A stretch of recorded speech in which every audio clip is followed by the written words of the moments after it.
Kurt Larson inside the Toronto Sun newsroom here with Toronto Sun sports columnist Steve Simmons. Steve, a big weekend in Toronto sports. The Leafs head to St. Louis on Saturday. Where do you have them right now? Where do you see their season right now after I think they've lost 5 of 6? I think that as soon as Bodog announced the Leafs were Stanley Cup favorites, it's like this big cloud got over. How does Toronto deal with success? This is a funny thing. The Leafs have never had any success. They don't know how to deal with it. Right now, this team's trying to figure out who they are. They have all kinds of talent, but what they're not a team. They're not coming together, they're not strong defensively, they're not strong enough without the puck.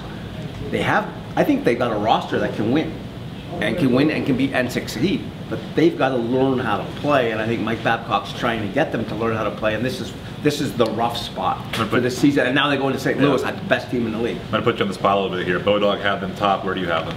I think top 5. I think from a talent point of view, I mean, I look at NHL teams, and you count the number of guys that can score goals.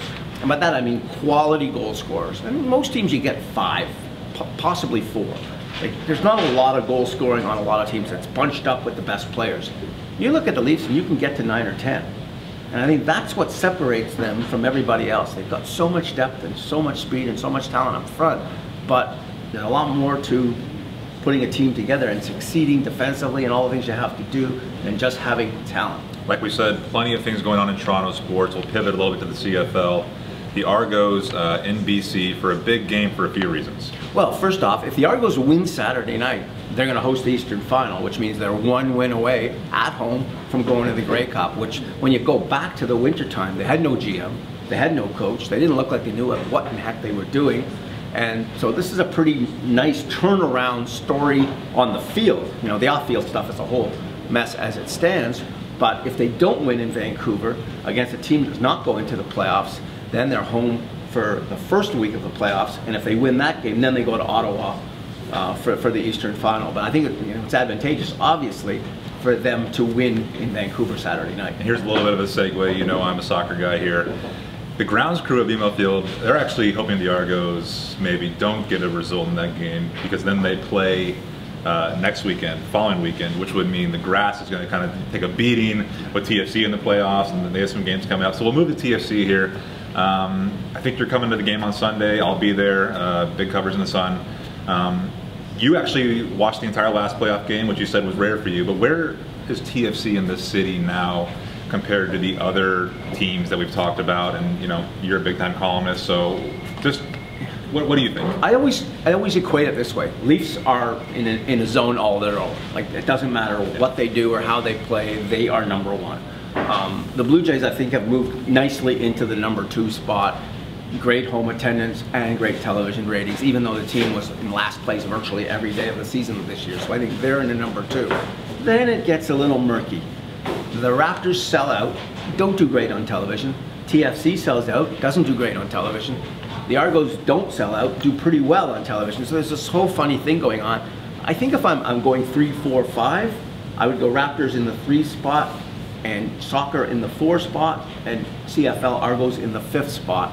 And you know, it's interesting because Maple Leaf Sports and Entertainment has been in business a long time, and they've had the Leafs, and they've had the Raptors, and they've had TFC, and they've had a lot of terrible teams, frankly, and they've made a ton of money. This is the time where the championship looms close, and will this be the, you know, instead of calling it the MLS Cup, do we call it the MLS Cup this year, because maybe TFC wins, but you know, from my limited soccer knowledge, and I'm going to throw this to you because you're the soccer guy, I didn't think they played real well in New York. I thought they were really sloppy. Everybody's been kind of saying that what's scary about TFC right now is they don't seem to be playing as well as maybe they were during the summer when they went on an 11-game unbeaten run. And if they do hit that where they can get to the maximum level, it could be they not only win MLS Cup, but win it easy. Let me just throw it back to you for one last before we go. TFC wins MLS Cup, let's say that.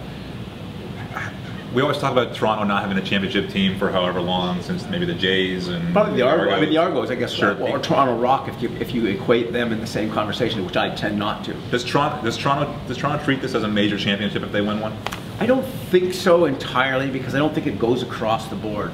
I think to the young people who go to TFC games and the Liberty Village folks and all of them, it'll be enormous. And for the people who've been there since 2007 through those really awful years of great fandom, if you want to call it that, it'll be enormous. But I wonder what a parade would be like. I remember the Argos winning the Grey Cup, and the parade was kind of, oh, is this the parade? Yeah. Like, is that it? I don't think it's going to be that. I think it'll be better than that.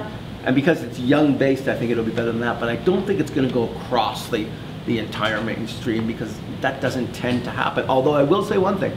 Last year when the MLS Cup was played here, TSN did 1.3 million people watching across Canada, which for them, they were blown away by the number. And if that's the number, maybe more people are watching than I know about. So it's a challenge for TFC fans if they do win the Cup to get out to a parade. You can read more of myself and Steve Simmons in the Sun through the weekend. We'll see you next time.